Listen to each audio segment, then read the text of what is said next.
Hello my dear friend, welcome to Education Point Online. So friend, कैसे हैं आप लोग? आई होप बहुत अच्छे होंगे। मेरे प्यारे बच्चों, आज हम लोग बात करने वाले हैं मैथमेटिक्स 4 के सिलेबस और क्लास अनाउंसमेंट के बारे में फॉर AKTU यूनिवर्सिटी यूपी। ऐसा मेरा प्यारा बच्चा जो अपना बीटेक AKTU यूपी से कर रहा है बेटा, और अभी अभी अपने सेकेंड ईयर के थर्ड सेमेस्टर में गया है, तो उनको सेकेंड ईयर के थर्ड सेमेस्टर में पढ़ना पड़ता है मैथमेटिक्स 4। तो इसी मैथमेटिक्स 4 के सिलेबस और क्लास अनाउंसमेंट के बारे में आज हम लोग इस वीडियो में बात करने वाले हैं।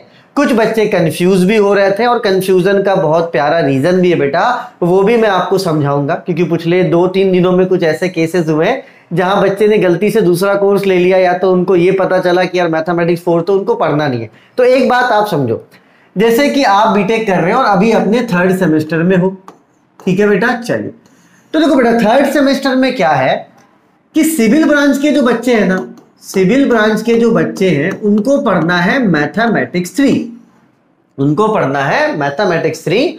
और सिविल के अलावा जो सारे ब्रांचेस है बेटा, उनको पढ़ना है मैथमेटिक्स 4, उनको पढ़ना है मैथमेटिक्स 4। लेकिन एक आध दो जो कॉलेज है बेटा, क्योंकि मैथमेटिक्स 4 एक ऑप्शनल सब्जेक्ट है, अगर कॉलेज वाला चाहे तो उससे थर्ड सेमेस्टर में पढ़ाए या फोर्थ सेमेस्टर में पढ़ाए बेटा, तो एक बार बस अपने आप कॉलेज में कंफर्म कर लेना कि क्या कॉलेज वाले आपका मैथमेटिक्स 4 फॉलो कर रहे हैं या नहीं कर रहे हैं। मतलब मानकर चलो कि अगर 100 कॉलेज हैं तो 95 कॉलेज तो फॉलो कर रहे हैं, लेकिन कुछ गिने चुने एक आध दो कॉलेज हैं जो मैथमेटिक्स 4 को फॉलो नहीं कर रहे।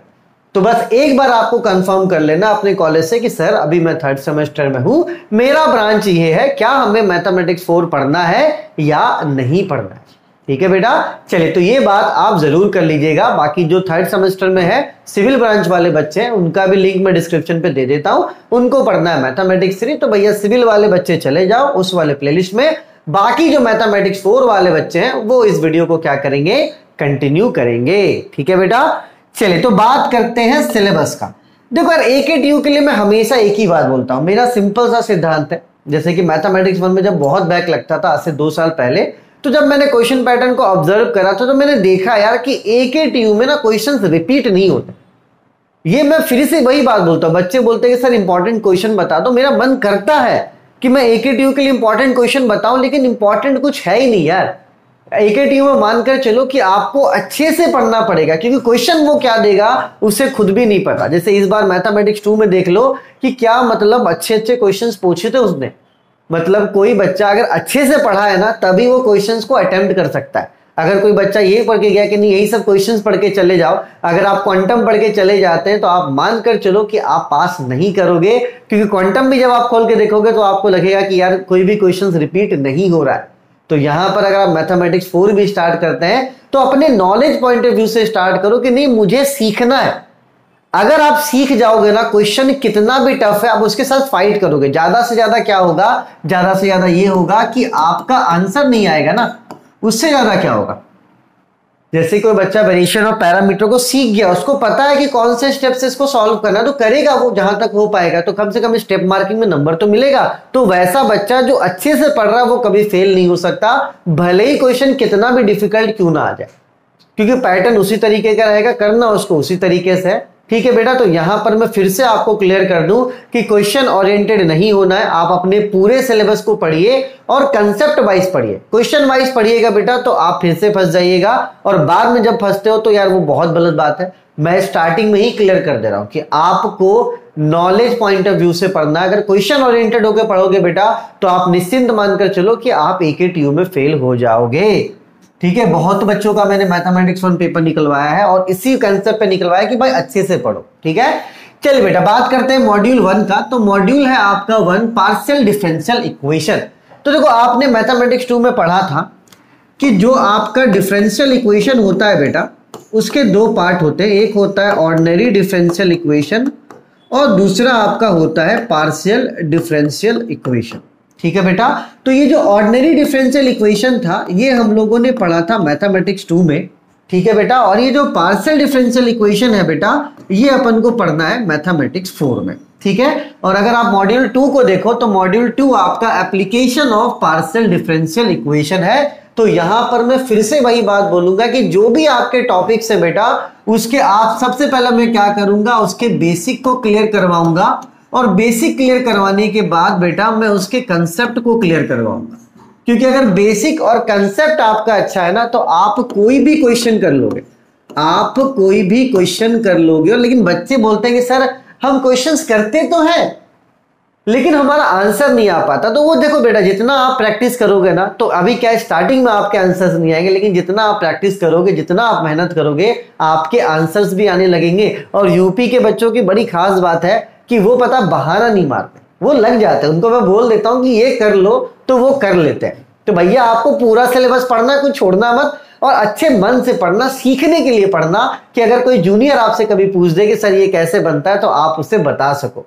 ठीक है बेटा। तो देखो यूनिट 1 मॉड्यूल 1 को कंप्लीट करने में 30 लेक्चर्स लग जाएगा, और मॉड्यूल 2 को कंप्लीट करने में कम से कम 20 लेक्चर लगेगा बेटा। लेकिन ये जो एप्लीकेशन है ना, ये थोड़ा सा टफ है। ठीक है। देखो, तो कोई ऐसा बच्चा भी होगा जो मुझसे मैथमेटिक्स 2 नहीं पढ़ा है, तो बेटा उनको परेशान होने की जरूरत नहीं है, उनको परेशान होने की जरूरत नहीं है। तो जब वो मेरा कोर्स परचेस करेंगे ना, तो मैं वहां पे क्या करूंगा, ये जो ऑर्डिनरी डिफरेंशियल इक्वेशन है ना, इसके मैं 6 लेक्चर्स उसको प्रोवाइड करवा दूं। तो इससे फायदा क्या होगा कि जब मैं उसे 6 लेक्चर्स प्रोवाइड करवा दूंगा, तो पीडीई क्या उसके लिए नया नया नहीं लगेगा। क्योंकि होगा क्या, अगर आप ऑर्डिनरी डिफरेंशियल इक्वेशन नहीं पढ़े और अगर आप डायरेक्ट आके पार्शियल डिफरेंशियल इक्वेशन पढ़ोगे, तो आपको कुछ नयापन लगेगा कि अपन पढ़ क्या रहे। तो ये नयापन ना लगे ना, इसलिए मैं क्या करूंगा कि जो कोर्स है उसमें आपके 6 लेक्चर्स ऑर्डिनरी डिफरेंशियल इक्वेशन के लिए दे दूंगा, ताकि जो भी बच्चा उसको क्या करे, आप रिवाइज कर ले। क्योंकि यहाँ जो टॉपिक्स है ना, बड़े बड़े हैं, जैसे सॉल्यूशन ऑफ वेव हो गया, हीट हो गया। आप जब देखते हो ना क्वांटम में, तो क्वांटम में तो 1 पेज लगता है देखने में सॉल्यूशन, लेकिन मुझसे पूछो यार, जब मैंने इसके क्वेश्चंस करवाए थे तो मुझे कम से कम 6 से 7 पेज लग गया था करवाने में। तो ये टफ है, लेकिन आपको अच्छे से पढ़ना पड़ेगा। कंसेप्ट आप सीख जाओगे ना, आप किसी भी क्वेश्चन को कर लोगे। तो यहाँ पर आपको बहुत अच्छे से पढ़ना है बेटा। दोनों मॉड्यूल आपके 50 लेक्चर्स में कंप्लीट हो जाएंगे। ठीक है, चलिए अब बात करते हैं बेटा मॉड्यूल 3, मॉड्यूल 4 और आपका मॉड्यूल 5। ठीक है बेटा, ये तीनों मॉड्यूल में ना आपको 2 चैप्टर अच्छे से पढ़ना है। ये तीनों मॉड्यूल में आपको 2 चैप्टर अच्छे से पढ़ना है। जो पहला चैप्टर है बेटा, वो है आपका प्रोबेबिलिटी, और जो दूसरा चैप्टर है बेटा, वो आपका है स्टैटिस्टिक्स। ठीक है, तो ये 2 चैप्टर आपको कवर करना है मॉड्यूल 3, मॉड्यूल 4 और आपके मॉड्यूल 5 में। ठीक है बेटा।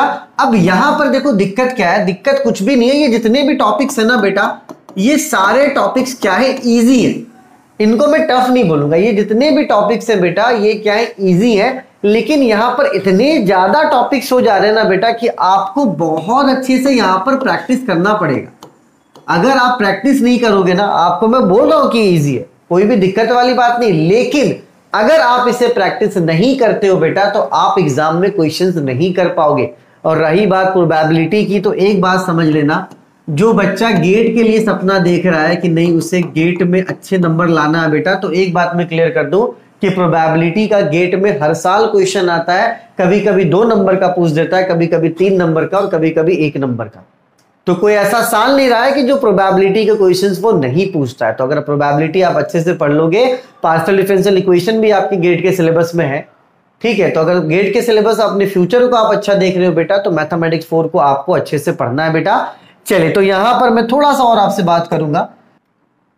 चलिए बेटा, तो यहां पर मेरे पास 2 टाइप के ऑडियंस है। पहला ऑडियंस ये है, वो है जो मैथमेटिक्स 1 और मैथमेटिक्स 2 मुझसे पढ़ चुके हैं। तो ऐसे बच्चों को मैं बोलूंगा कि भैया आप जाइए ऐप में, अपना मैथमेटिक्स 4 का कोर्स परचेज कीजिए और पढ़ना स्टार्ट कर दीजिए।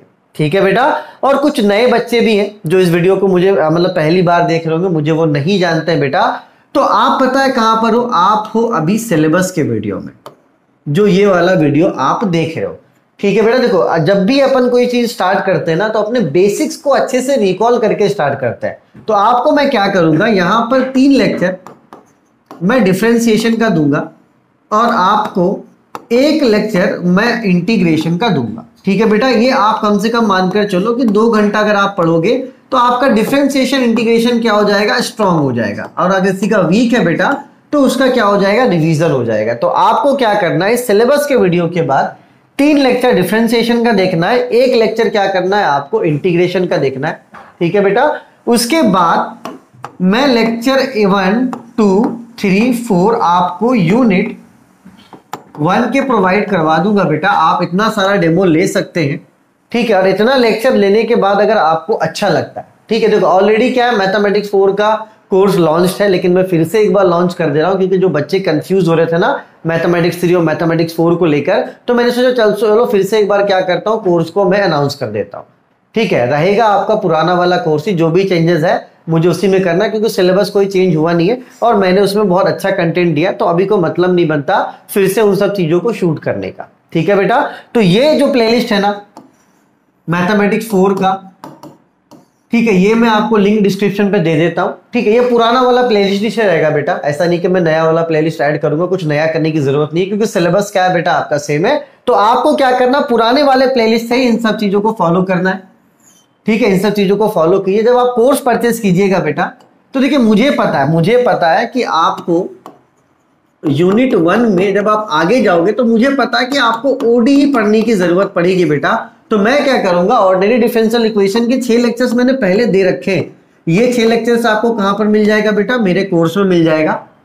तो अगर आप कोर्स परचेस करोगे तो सबसे पहले क्या करना, ऑर्डिनरी डिफरेंशियल इक्वेशन को रिवाइज कर लेना, क्योंकि जैसे आप ऑर्डिनरी डिफरेंशियल इक्वेशन को रिवाइज कर लेंगे तो आगे चल के पार्शियल डिफरेंशियल इक्वेशन में आपको कोई भी कंफ्यूजन नहीं होगा। तो वैसे भी आपको कंफ्यूज नहीं होना है। अभी आप सिलेबस के वीडियो में लिंक मैं डिस्क्रिप्शन पे दे देता हूं प्लेलिस्ट का, आप जाइए प्लेलिस्ट में 3 लेक्चर डिफरेंशिएशन का अटेंड कीजिए, 1 लेक्चर इंटीग्रेशन का अटेंड कीजिए, उसके बाद 4 लेक्चर आप अटेंड कीजिए पार्शियल डिफरेंशियल इक्वेशन का। आपको एक मोटा माटी आइडिया हो जाएगा कि हाँ सर कैसा पढ़ा रहे हैं। तो जब आपको अच्छा लगेगा तब आपको क्या करना है, मेरा ऐप डाउनलोड कर लेना है। तो जब आप मेरा ऐप डाउनलोड करोगे बेटा, ऐप में रजिस्टर करने के बाद देखना ऐप के नीचे दिखेगा आपको स्टोर। क्या दिखेगा बेटा, आपको दिखेगा स्टोर। तो आपको क्या करना है, स्टोर पे जाना है। स्टोर पे जाने के बाद आप सर्च करना AKTU। तो जैसे आप AKTU सर्च करोगे बेटा तो वहां पर AKTU के सारे कोर्सेज आ जाएंगे। तो आपको क्या करना है, AKTU का मैथमेटिक्स 4 क्या करना है बेटा, परचेस करना है। आपको क्या करना है, AKTU का मैथमेटिक्स 4 आप परचेस कर लेना। ठीक है, वहां पे जो भी वीडियोस मैंने बना रखे हैं, जो भी आपके चैप्टर्स है बेटा, वो सारे बेसिक्स हैं। वो सारे क्या है बेटा, बेसिक्स है। और उस कोर्स में मैंने क्या किया, ऑर्डिनरी डिफरेंशियल इक्वेशन के 6 लेक्चर्स ऐड कर दिए जो मैथमेटिक्स 2 का पार्ट था। अगर आप उसको रिकॉल करके अगर आगे बढ़ोगे तो आपको पार्शियल डिफरेंशियल इक्वेशन में आगे चल के कोई भी दिक्कत नहीं होगा। तो आप जब डिसाइड कर लोगे कोर्स लेने का, आप जब कोर्स परचेस कर लोगे, तो ये जो 6 लेक्चर्स है इनको आप जरूर अटेंड कर लेना, ताकि मुझे पता है कि पार्शियल डिफरेंशियल इक्वेशन में उसका हेल्प होने वाला है। ठीक है बेटा, चले एक और इंफॉर्मेशन आपके साथ साझा करनी है कि जिसका ब्रांच कंप्यूटर साइंस है, तो CSE वालों को बेटा एक और सब्जेक्ट पढ़ना है, वो है आपका discrete structure and graph theory, जो कि कंप्यूटर साइंस इंजीनियरिंग वाले बच्चों के लिए मोस्ट इंपॉर्टेंट सब्जेक्ट है। क्योंकि देखो हर ब्रांच को मानकर चलो कि इंजीनियरिंग में बेसिक मैथमेटिक्स पढ़ना पड़ता है ताकि वो अपने इंजीनियरिंग के जो प्रॉब्लम्स है उनको सॉर्ट आउट कर सके। तो उसी तरीके से बेटा जो आपके कंप्यूटर साइंस वाले बच्चे हैं तो उनके लिए जो बेसिक मैथमेटिक्स है वो है आपका discrete structure and graph theory. और डिस्क्रीट स्ट्रक्चर को बेटा मेरा प्यारा डिस्क्रीट मैथमेटिक्स भी बोला जाता है, जो कि कंप्यूटर साइंस इंजीनियरिंग वाले बच्चों के लिए बहुत ही ज्यादा इंपॉर्टेंट है। तो अगर आपका ब्रांच कंप्यूटर साइंस इंजीनियरिंग है, लिंक मैं डिस्क्रिप्शन पे दे देता हूं, आप जाइए। DSTL का भी, इसको शॉर्ट फॉर्म में DSTL बोलते हैं, आप DSTL को भी इंजॉय कर सकते हैं। ठीक है, क्योंकि 2 सब्जेक्ट जब मैं पढ़ा रहा हूं, लेकिन हाँ बस ध्यान देना कि ये सिर्फ और सिर्फ आपके कंप्यूटर साइंस इंजीनियरिंग वाले बच्चों के लिए ही है। ठीक है बेटा, चलिए तो आई होप आपको जानकारी अच्छी लगी होगी। तो यहां पर डिस्क्रिप्शन बॉक्स में मैथमेटिक्स 3 का प्लेलिस्ट डाल देता हूं, मैथमेटिक्स 4 का प्लेलिस्ट डाल देता हूं, और आपका discrete structure and graph theory का भी प्लेलिस्ट डाल देता हूं। आप सीरियल वाइज लेक्चर्स को अटेंड कीजिए। अगर आपको अच्छा लगता है तभी जाके आप ऐप को डाउनलोड करना, और ऐप को डाउनलोड करने के बाद स्टोर पे सर्च करना AKTU, आपको आपका कोर्स मिल जाएगा। और एज अ सीनियर मैं आपसे ये रिक्वेस्ट करूंगा कि जो भी आपके जूनियर्स आते हैं बेटा, उनको आप जरूर रिकमेंड करना कि मेरे कोर्स को वो परचेस करके अच्छे से पढ़ ले। क्योंकि मुझे बहुत बुरा लगता है कि अगर कोई फर्स्ट ईयर का बच्चा AKTU मैथमेटिक्स 1 में बैक लगा लेता है, क्योंकि आप सभी को पता है कि अगर मैथमेटिक्स 1 को अच्छे से नहीं पढ़ेगा बच्चा तो वो फेल हो जाएगा। तो ये आपका फर्ज बनता है कि जिस तरीके से मैं आपको गाइड कर रहा हूं, बस आप भी अपने जूनियर्स को गाइड करो ताकि सभी का काम अच्छे से चले, है ना, कभी भी कोई भी परेशानी में ना आए। ठीक है, तो आई होप ये वीडियो आपको अच्छा लगा हो। कंफ्यूजन अगर हो आपको तो ये मेरा ही नंबर है, ठीक है, आप आराम से कॉल लगा लेना, बिल्कुल भी परेशान होने की जरूरत नहीं है। ठीक है, चलिए डेमो लेक्चर्स को एंजॉय कीजिए, तब तक अपने और अपनों का खूब ख्याल रखिए। Take care, bye bye, Tata.